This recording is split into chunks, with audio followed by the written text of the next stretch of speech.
Om Shanti. Good morning. साकार मुरली 16 जून 2021। बाबा का मीठा मीठा पत्र हम मीठे मीठे बच्चों के मीठे मंथन के लिए। मंथन शुरू करने से पहले सुख के सागर शिव बाबा का वरदानी हाथ अपने सिर के ऊपर महसूस करते हैं और उनकी सुख भरी किरणों के नीचे बैठ जाते हैं। महसूस करें, मैं सुख स्वरूप आत्मा हूं, सुख के सागर शिव बाबा की संतान हूं।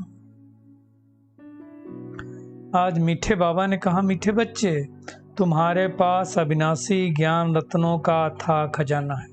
क्या खजाना है हमारे पास? कितना ज्ञान दिया है बाबा ने। सृष्टि के आदि मध्य अंत का ज्ञान, तीनों कालों का ज्ञान, तीनों लोकों का ज्ञान, सृष्टि कैसे बदलती उसका ज्ञान, 84 जन्मों का ज्ञान, क्या क्या कर्म करना उसका ज्ञान, और हर दिन कितना ज्ञान देता है बाबा। तो बाबा कहते हैं अथाह खजाना है, तुम उसका दान करो। तुम्हारे दर से कोई खाली नहीं जाना चाहिए। जो महाराजा महारानी होते हैं ना, उनके यहाँ से कोई खाली नहीं जाता है। तो हम ज्ञान रत्नों के महाराजा महारानी हैं, तो हमारे पास से कोई भी खाली वापिस नहीं जाना चाहिए। आज का प्रश्न, सर्व संबंधों की स्क्रीन बाबा अपने बच्चों को कौन सी श्रीमत देते हैं? स्क्रीन कहा जाता है, बहुत मीठा होता है। तो परमात्मा क्या है? सब संबंधों की स्क्रीन है, बहुत मीठा है बाबा। तो बाबा कहता है, मीठे बच्चे, अपना बुद्धि योग सब तरफ से हटाए, मुझे आपको ही याद करते रहो। अब हमको अपनी चेकिंग करनी है कि मेरा बुद्धि योग सब तरफ से हटा कि नहीं हटा।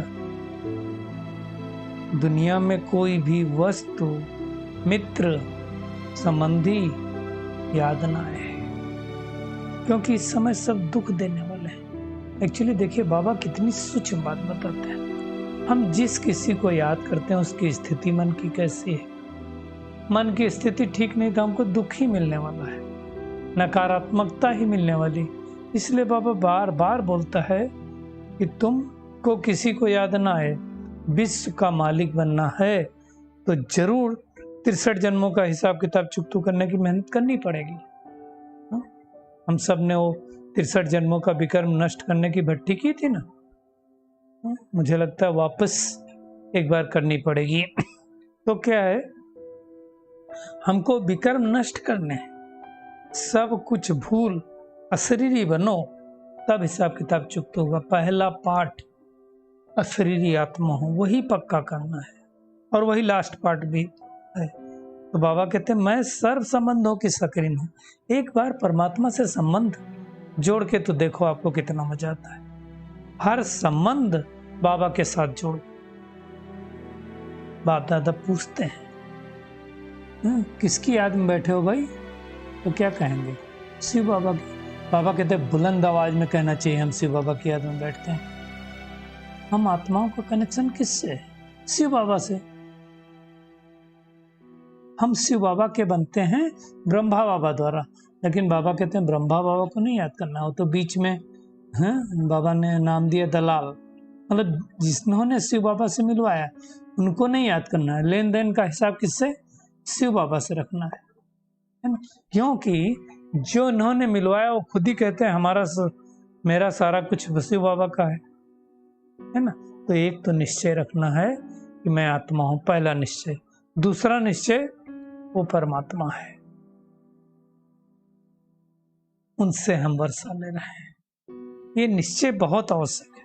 मनसा वाचा कर्मणा, हम तन मन धन से शिव बाबा के मददगार बनते हैं।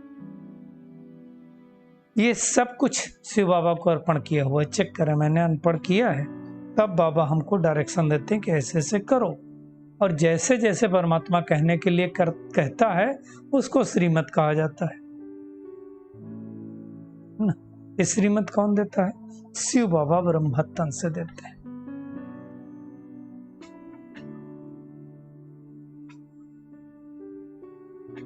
ये सब समझने की बात है। शिव बाबा ने समझाया कि ब्रह्मा बाबा भी पावन बन रहे हैं, इनका भी मेरे साथ हिसाब किताब है, इनके साथ कोई का हिसाब नहीं है। हम सब चिट्ठी लिखते हैं तो क्या लिखते हैं, शिव बाबा कह रहा ब्रह्मा। परंतु माया ऐसी है ना कि लगातार याद करने नहीं देती, भुला देती। अगर इधर उधर बुद्धि योग गया, बुद्धि योग माया ने तोड़ा, तो सब कुछ भूल जाएंगे, दूसरा व्यक्ति याद आएगा। और अगर बाबा याद आया तो फिर शरीर भी भूल जाएगा, है ना। तो ये मेहनत करनी है, इसलिए बाबा बार बार कहते तुम अशरीरी बनने की मेहनत करो और मुझ बाप को याद करो। बाबा कहते हैं मैं तो सदैव अशरीरी हूं, बाबा तो शरीर में आता नहीं है। तुम भी बाबा कहते हैं शरीरी थे जब परमधाम में मेरे साथ थे, फिर तुम पाठ बजाने आए, है ना। ये मेहनत है, शरीर में रहते हुए शरीर समझना ये मेहनत का काम है। बाबा कहते हैं मेहनत तो करनी पड़ेगी, विश्व का मालिक बनना कम है क्या।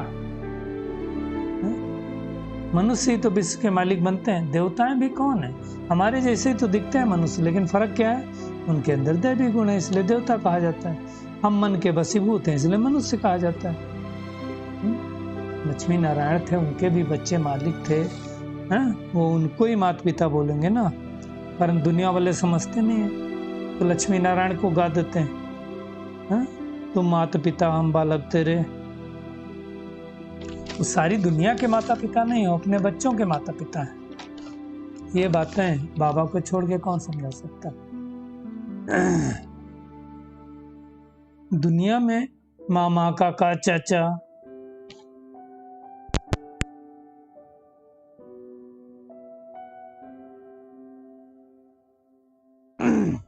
बाबा कहते हैं सबसे बुद्धि योग हटा करके मामे कम याद करो, क्योंकि तुमको मालूम है दुख हरता सुख करता कौन है, शिव बाबा, उसके अलावा तो कोई दुख हर नहीं सकता, वही एक दाता है सर्व का।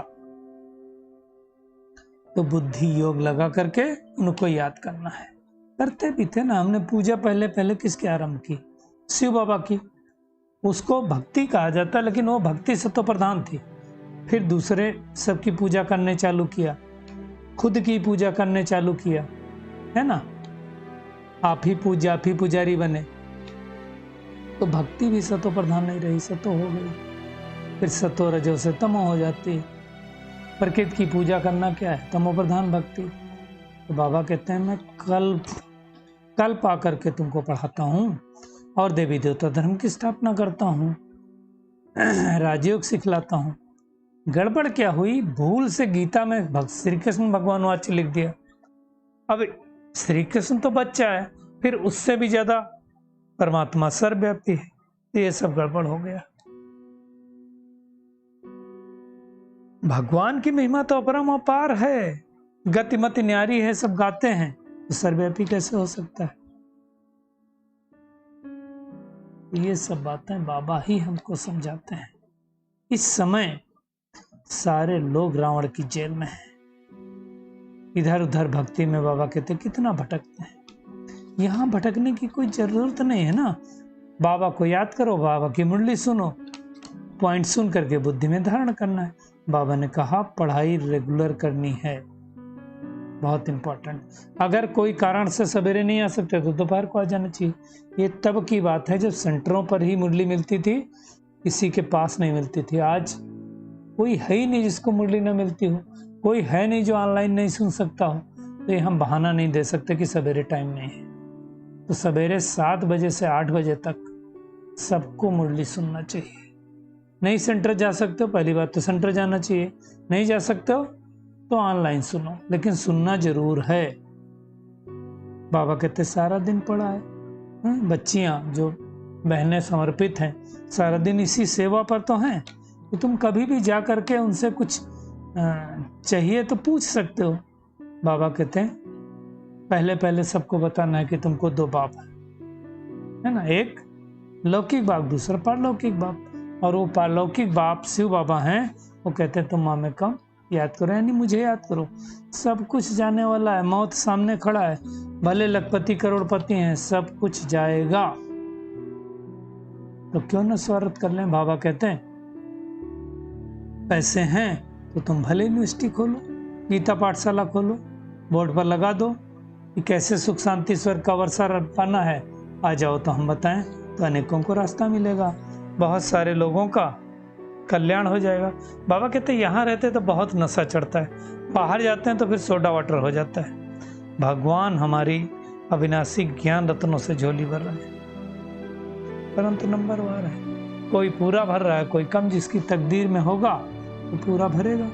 बाबा कहते कोशिश करके निरंतर बाप की याद में रहना है, बैठ नहीं जाना है, एक जगह सेंटर में भी नहीं बैठ जाना है, चलते फिरते बाबा को याद करते रहना है, सेवा करते रहना है। इसलिए कहते हैं हाथ काटे दिल आड़े। जितना जितना हम याद करेंगे उतना 21 जन्मों के लिए साहूकार बन जाएंगे। बाबा कहता मुझे याद करो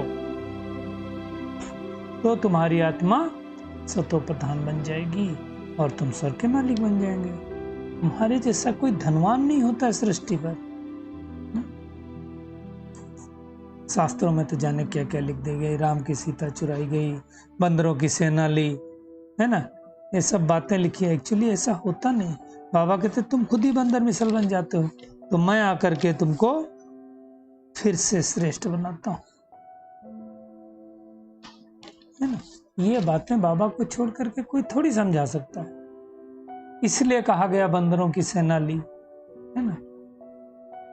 शिव बाबा ही आकर के हमारे सामने ज्ञान का डमरू बजाते हैं, अर्थात हमको ज्ञान देते हैं, तो हमारी सूरत और सीरत दोनों पलट जाती है, अर्थात तमो प्रधान से सतो प्रधान बन जाती है।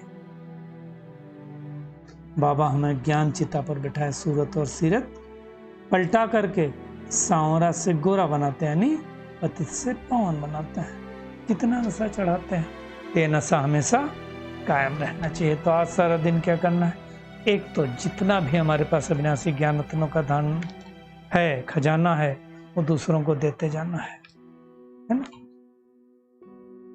दान करना है, इसमें कंजूसी नहीं करनी, जो भी आए उसकी झोली भरते जाओ, देते जाओ। बाप की याद से ही कल्याण होना है, इसलिए निरंतर चलते फिरते उठते बैठते याद करने की मेहनत करनी है। बाबा स्क्रीन जैसा मीठा है, तो सर्व संबंधों की भासना एक बाप से लेनी है। आज का खूबसूरत वरदान, सारे वृक्ष की नॉलेज को स्मृति में रख, तपस्या करने वाले सच्चे तपस्वी व सेवाधारी भव। बाबा कहते हैं भक्ति मार्ग में दिखाते हैं कि तपस्वी वृक्ष के नीचे बैठकर तपस्या करते थे। अक्सर करके दिखाते हैं लोग जो तपस्या करते हैं, कहाँ बैठे थे, वृक्ष के नीचे बैठ कर दिखाते। इसका भी रहस्य बाबा ने समझाया है। क्या रहस्य है? बाबा कहते हैं आप बच्चों का निवास इस सृष्टि रूपी कल्प वृक्ष की जड़ में है। देखो बीज तो शिव बाबा है, बाबा कहते जड़े तुम बच्चे हो, इससे पूरे वृक्ष को विटामिन मिनरल्स मिलते हैं ना, सकाश देते हो ना। तो बाबा कहते हैं वृक्ष के नीचे बैठने से सारे वृक्ष की नॉलेज बुद्धि में स्वतः आ जाती है।